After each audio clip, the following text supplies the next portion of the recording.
근래 들어서는 9시 구간대 변동성이 가장 큽니다. 오늘도 좀 그렇지 않을까 싶은데 현재 코스닥이 하락으로 좀 전환돼 있습니다. 하지만 낙폭이 깊지는 않고요. 파란불이 언뜻 내비치는 현재 분위기 포착되고 있습니다. 양시장 모두 다 장 초반보다는 약간 힘이 빠져 있는 구간에서 현물 전략 세워보겠습니다. KDB 대우증권의 김영래 연구원입니다. 안녕하세요. 예, 안녕하세요. 오늘 전략 한 줄로 잡자면 어떻게 될까요? 오늘 시장 전략을 요약하면 속도 조절과 경제 지표 확인이 필요한 시기라고 판단됩니다. 요즘에 속도 조절 이 말 상당히 많이 듣는 것 같습니다. 그렇게 판단하시는 이유는 어떤 것들이 있을까요? 예, 지난해 3월 주요국의 정책 공조가 증시에 긍정적으로 작용하며 지수는 이제 2000선 근처까지 왔는데요.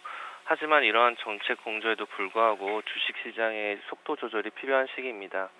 먼저 각국 정책에 대한 기대감이 이미 상당 부분 주가에 반영되었고 재료 노출로 인해 추가적인 모멘텀이 부족하기 때문입니다. 이제부터 추가 상승을 정당화시킬 수 있는 경기 회복 시그널들이 나와야 합니다. 우선 과거 글로벌 유동성 장세가 오래 지속되지 못했던 경험 효과를 상기할 필요가 있습니다. 2011년 이후 5차례나 국내 증시로 글로벌 유동성이 유입된 바 있는데 당시 외국인 순매수 규모는 평균 13.2조 원에 달했습니다. 국내 증시는 박스권 탈피를 하지만 못했는데요. 이번 글로벌 유동성 확대도 기조적인 글로벌 경기 회복을 반영한 것이 아니고 정책 효과에 기인했다는 점에서 지속 기간은 그리 길지 못할 것으로 예상됩니다. OECD 경기 선행 지수도 여전히 경기 침체 국면을 시사하고 있고요. 이로 인해 2분기 글로벌 유동성이 국내 증시로 유입되더라도 그 효과는 크지 않을 수 있습니다.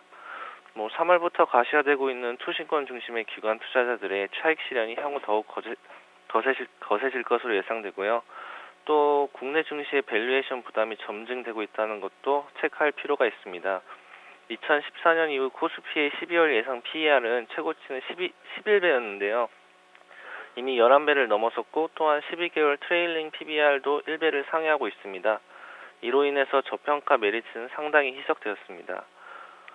경기 호조세가 지속되거나 경기 침체 국면에서 회복되는 턴어라운드 시기에는 평균 대비 1표준 편차나 2표준 편차 이상으로 밸류에이션이 높아지는 경향이 있습니다. 하지만 현재는 이와 같은 밸류에이션 배수의 상승이 정당화되는 국면은 아닙니다. 경기 호전을 반영하기보다는 이제 글로벌 유동성 확대로 인한 자산 가격의 재반등 국면이기 때문입니다. 코스피의 올해 예상 순이익은 99조 원으로 전년 대비 2% 정도밖에 상승할 것으로 예상되는데요. 추가적인 주가 상승으로 밸류에이션 부담은 이어질 것으로 전망됩니다. 보수적인 시각으로 시장 전반에 대해서는 좀 의견 가지고 계신 것 같은데 그럼 지수의 추가 상승이 제한적인 국면 속에서는 어떤 전략이 좋을까요? 예, 금일장 같은 경우에는 지카 바이러스 감염자 소식에 헬스케어 업종이 강세를 보일 것으로 예상되고 또 외국인 자금이 유입되기 때문에 국내 대형주들의 강세가 예상됩니다. 특히 외국인 비중이 높은 실적 개선세를 보이는 종목의 트레이딩이 유효할 것으로 예상되고요. 중기적으로는 추가적인 글로벌 유동성 유입으로 코스피가 지난 10월 고점이 2060포인트 부근까지는 상승할 것 같습니다. 하지만 추격 매수보다는 추가 상승 시 일정 부분 차익 실현을 통해 현금 비중을 확보해 나설 전략이 바람직한 것으로 판단이 됩니다. 정책 효과는 시차를 두고 나타나는 점을 고려하면 속도 조절 속에서 경제 지표들을 통해 장기적인 밑그림을 재정립할 필요가 있을 것으로 판단됩니다. 네, 오늘 말씀 고맙습니다.